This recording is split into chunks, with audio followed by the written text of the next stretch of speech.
Hello students, hope you all are well at home and studying properly. So today we are here to start with the third lesson of civics, that is need of a parliament. Fine. So please take out your books and open up the third lesson of civics. So the first topic which we need to understand in this lesson is why do we need a parliament? Why the parliament is important for us? So as you all know that India was not independent before 1947. Fine. There was the British rule in India for 200 years, and what they did, the Britishers were just wishing to loot India. They were just taking the resources from India and they were not willing to develop India. Fine. So that is why their way of governance was not very much fruitful for us, was not very much useful for us. But as we gained the independence, then in that time there was the situation of poverty in India. That means people were very poor because the Britishers have already looted India so much and they have exploited us so much that there was the situation of poverty and the people were very poor, and that time there was the proper need of governance in India. Fine.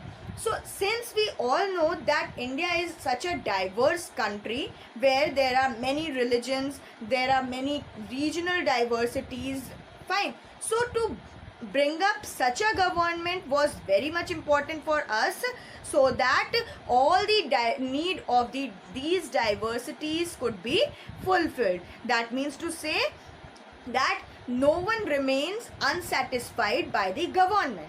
Fine. So to keep this in mind and to bring such a government, the Indian National Congress, that was the only party which was very much popular at that time and which was the most powerful party at that time, they suggested the Constituent Assembly to make such a constitution in which the India will be declared as the democratic state and having the parliamentary form of democracy.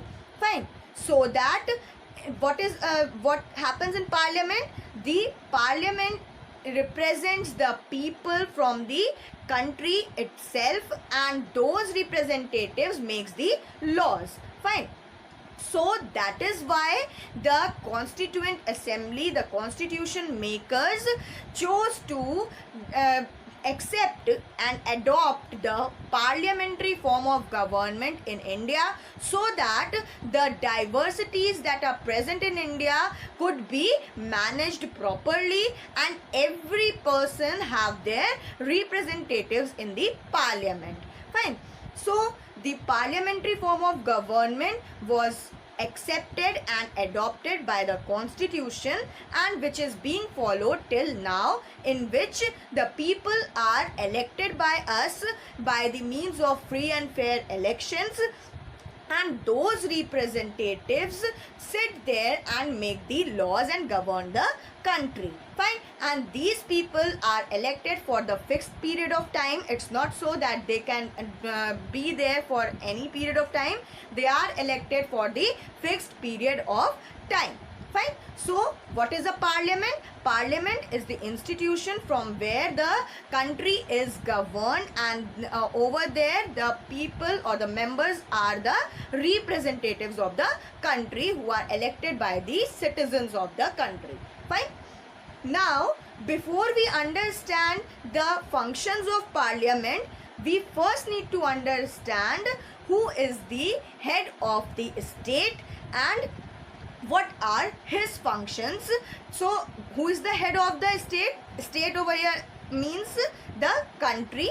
As I have already told you in previous lessons also, that if we are saying state, that means country. So who is the head of the state or who is the head of the country?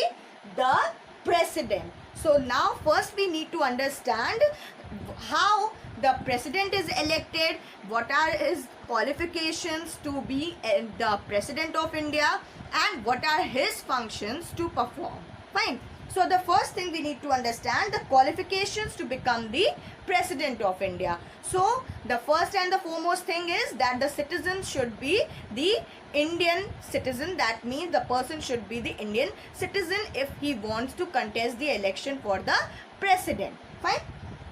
Then the next thing, he should have completed 35 years of age, and the last thing is that he should not be employed as any government officer or any government job. That means he must not be taking any governmental job or any profit of such type from the government. Then only he or she could contest the election for the president. Fine. Next thing is term and election. So we all know that there is the term of 5 years for the president. That means a president, if elected once, he could only be as the president for the 5 years, and then again we have the elections. Fine. Now, how the president is elected? He is not elected like the other ministers or the election or by the general elections. Rather, there is the electoral college, and these people only elects the president. So, who are there in the electoral college? The elected members of both the houses of the parliament and the elected members of legislative assemblies of the state. So that means that both the houses of the parliament, the elected members of both the houses of the parliament are there in the electoral college, and the state assembly members are there in the electoral college to elect the president, and with their elections and with their votes only the president is elected. Fine. Next thing, in the same sequence, we have to study the powers of the president. So there are many powers which the president. So there are many powers of the president. The first one is the executive powers. So the president is the head of the union, and therefore all the executive orders are taken in his name.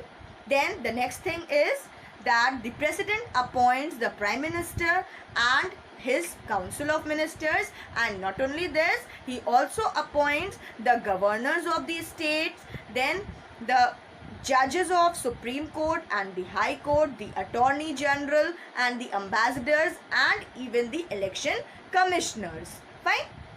Next part in the same sequence is the legislative powers. So the president has the power. In the legislative part, the first one is no bill is passed by the parliament unless and until the president has approved it. That means the consent of the president is very much important for the bill to be passed and to become a law. Then the next is the president addresses joint session of both the houses of the parliament after the general election and every year for the first time. Fine. Then next is the president nominates 12 members of the Rajya Sabha and 2 members of the Anglo-Indian community in the Lok Sabha. Then the president has the power to pass an ordinance, to issue an ordinance in the absence of the parliament. That means if the parliament is not in the session, the president could pass the ordinance. Next part is the financial powers. Money bill cannot be introduced without the recommendation of the president. Then military. Next is the military powers. The president is the supreme commander of the armed forces, and only he declares the war and peace. Next is the judicial power. The president has the power to give pardon to any punished person, whether the court has even said or the court has even gave the punishment of death. Then too the president has the power to pardon the person. Fine. Next is the emergency powers. So the president can declare the emergency in 3 situations. The first one is the war or external aggression or armed rebellion.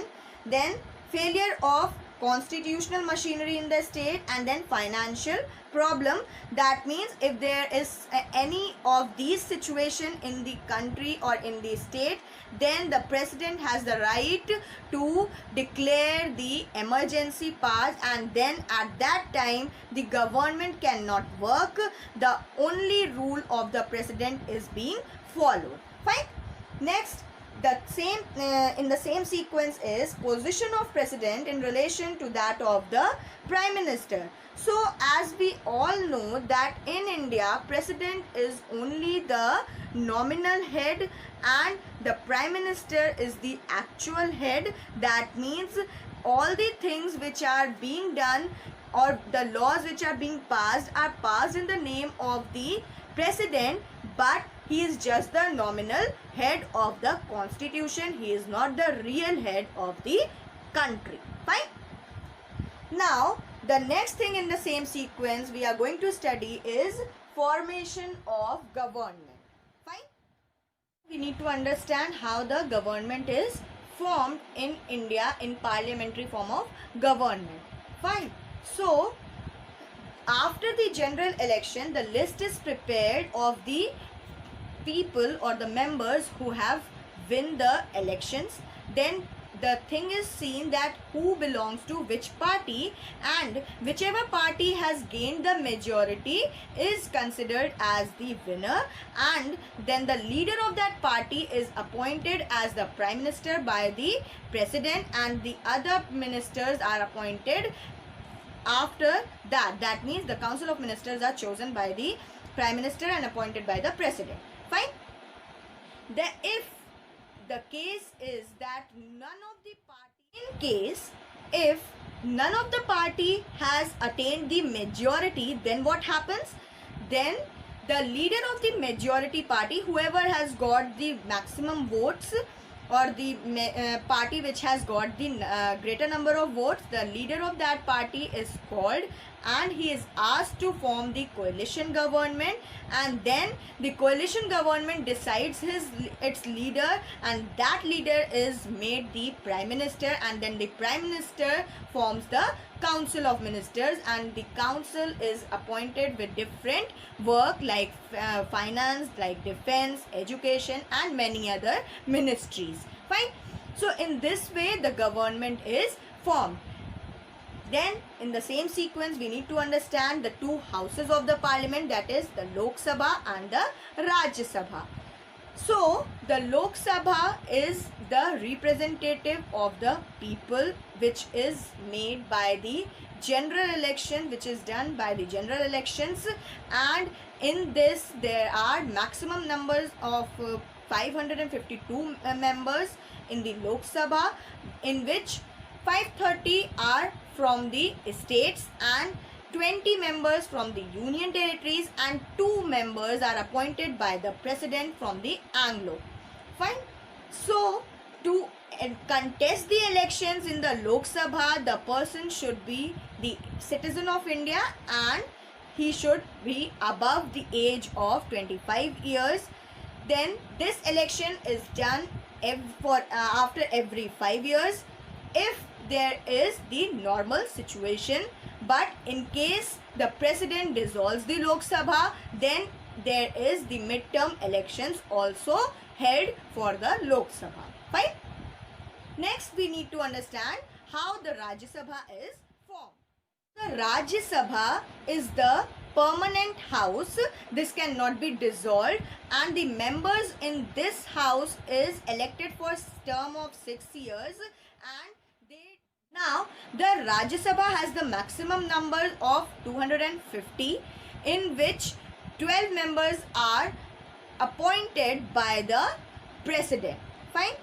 Now these elections are not done directly. That means the elections of Rajya Sabha are not the direct elections, whereas the elected members of the legislative assemblies elect the members of the Rajya Sabha. Fine. So this was all about the Lok Sabha and the Rajya Sabha. Now the next topic is the Prime Minister. Fine. as we have already discussed that Prime Minister is the head of the country. Has the very important place in the country, and he presides over all the meetings of the cabinet. That means all the meetings are taken under his supervision, and all the decisions which are taken by the ministries, by any ministry, that decisions are observed by the Prime Minister. He or she has the look over on all the work which is being done by the Council of Ministers. And not only this, the Prime Minister also has the power to appoint and remove any minister. That means any Council of Ministers can be removed by the Prime Minister. If the Prime Minister feels that the minister is not working properly or there is some problem in his ministry, then in that case the Prime Minister could remove him or her. Fine. Then there is the collective responsibility. That means to say that if the Parliament passes the vote of no confidence for the Prime Minister, then in that case the Prime Minister with all his ministers resigns, and that is why this is also known as swim and sink together. That means there is the collective responsibility of all the ministers and the Prime Minister for all the decisions which are being taken over there. So any decision which is being taken by the Council of Ministers is checked by the Prime Minister so that there is no fault in any case. Fine. Next thing in the same sequence, we need to understand the functions of the Parliament. This is the last topic of this lesson. So there are many functions of the Parliament. So the most important function of the Parliament is to make the laws, and the laws are made on the union list and on the concurrent list, and in some cases when there is some problem, then even on the state list. Fine. So when these laws are not passed, then that is known as bill. That means the before passing of the laws, that means before adopting the law, that is known as the bill. There are two types of bill, which is the ordinary bill and the money bill. Ordinary bill is the one which can be generated in any of the houses of the Parliament, whether it is Lok Sabha or Rajya Sabha, and that has to be approved by the President. Then only that bill could become a law. The money bill is only generated in the Lok Sabha, which is then sent to the Rajya Sabha for the period of 14 days, and in that period the Rajya Sabha has to return the bill with or without any recommendation or changes, and in this recommendation the Lok Sabha have the choice to accept that recommendation or reject it. That means there is the power of the Lok Sabha to accept the recommendation or the changes that has been made by the Rajya Sabha. Fine. So that is why over here the Lok Sabha is more powerful than the Rajya Sabha. Fine. Then after that the bill is again sent to the President, and which is after his or her approval, the bill is passed by as the law. Fine. Next part or next function of the Parliament is the control on the executive. Now, Parliament keeps the check on the executive, that means the Council of Ministers, by different ways, by asking questions, by creating some debates or anything in any manner. They could keep a check on them, and they also have the power to pass the vote of no confidence, in which the Prime Minister and all his ministers have to resign. Fine. The next thing is the controlling the finance. This is the important function of the Parliament. So the annual budget is decided by the Parliament, and this budget decides what will be the income and how these things will be spent by the government, and therefore the executives cannot spend anything without the permission of the Parliament. Fine. Next thing is the amendment of the constitution. This is again the very important thing. This is only done by the parliament. So most of the proposals or the amendments which have to be done in the constitution are done by the 2/3 majority of both the houses of the parliament, but in some cases the amendments can be made by just approval of the half of the states in the parliament. Fine. So in this way the amendments of the constitution can be done. Then the next function is the electoral function. The parliament has the power to elect the president and the vice president of India. Then the last and the final function of the parliament is the judicial function, which says that the parliament has the power to impeach the president and the vice president and even the judges of the Supreme Court and the High Court. Fine. The process of impeachment can be initiated in any house of the parliament, whichever house feels like that the president or the vice president is not working properly or there is some corruption. Not working properly is not the case actually. If there is the scene of corruption, then only the impeachment is done. Fine. So this was all for this particular lesson. Please read the lesson properly because there are many things you need to learn by your heart. Fine. Then we will meet in the next class. Till then, study properly, stay safe and stay at home. Thank you.